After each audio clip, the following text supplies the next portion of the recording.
A lone wolf is strong enough to need no one. But in actual truth, a lone wolf's alone because he's weak. And what we should remember is Satan is roaming around like a roaring lion, seeking who he may devour. And a hunter of the wild will attack the sole loner. The Bible verse today is iron sharpens iron, one man sharpens another. So this verse is from the book of Proverbs, chapter 27, verse 17. It was written by King Solomon from his endless search of wisdom and meaning. The thing is, he did what worked, but he also did what failed. Proverbs 18 verse 24 says, "One who has unreliable friends soon comes to ruin, but there is a friend that sticks closer than a brother." Taking this into consideration, Solomon knew the benefit of having good men in your life, but also being surrounded by bad men. In today's world, men are lonely, and it's a huge problem. The majority of men have almost no friends, if they even have any. They don't have a group of men they can lean on, keep themselves in check. And the problem is that it leads to no accountability, and we never have that outside voice that can correct us before we stumble. And this topic hits close to home for me. I was that lone wolf. I didn't need anyone else because of my own arrogance and pride. All the friends I had became too busy, and everyone seemed to drift away. Instead of intentionally trying to make connections with those friends again, I just let it all fall, without a care. And this was a huge problem because the problem didn't come the next day, didn't come the next week, it didn't come in the next year. The problems happened years later. The thing is, I was comfortable with what I had. Life didn't feel any different because that was just what I knew. And what it cost me was a failed relationship. I made a bad decision and justified it to myself because I had no accountability around me. I had no close brothers I could go to for spiritual advice or to call me out at all. Now think of a time you made a really bad decision in your life.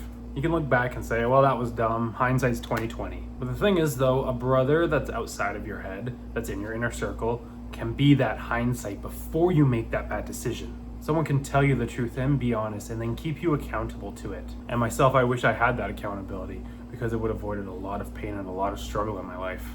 And the truth is, finding a brotherhood you can sharpen yourself with is not an easy task. Guys are really bad at socializing and getting together, and it takes a lot of work and time.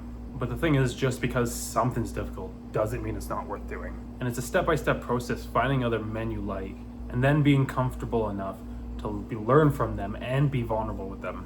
But the thing is, though, the hardest part is just finding other men to connect with. After that, it's pretty smooth sailing. What we're gonna do is we're gonna go over some practical places you can just start meeting other men. The obvious one is your church, or any church you can start meeting other men. You can join a men's group, men's Bible study, even just socializing with them on coffee hour after service. The great thing with the church is you have other men that are trying to intentionally grow themselves to be closer to Jesus. The second's actually gonna have to put you out there a little bit more. It's a gym or some kind of fitness class or group. And that could be the guy you see at the gym every single time you go. You don't know the guy's name, you nod at him, you guys know each other, but you actually never talk to him. Maybe start making those efforts to talk to those guys. Or join in something like a run club or a hiking group, preferably a Christian one, but I don't think it's mandatory because Christian men aren't the only ones that are going to tell you that you're being stupid. The third and last is men's networking groups, men's retreats, and conferences. These groups are really easy because the whole reason people go to is with the intention to connect with others. In every single one of these places, men are usually trying to improve themselves, so that's why these three connect so well. You want to find men that will make you want to stand up to that accountability that you're searching for, and to search for men who also share that same accountability. Now the challenge for the week is that I want you to commit to one of these. A brotherhood isn't going to show up at your doorstep, you're going to have to go out and find it. I want you to drop it in the comments where you're going this week to connect with other men. And then come back next week and reply to your comment and just tell everyone how it went. Let's inspire as many men as we can that searching in these places will work. Thank you for watching. Go out and be the man God is forging you to be. Amen.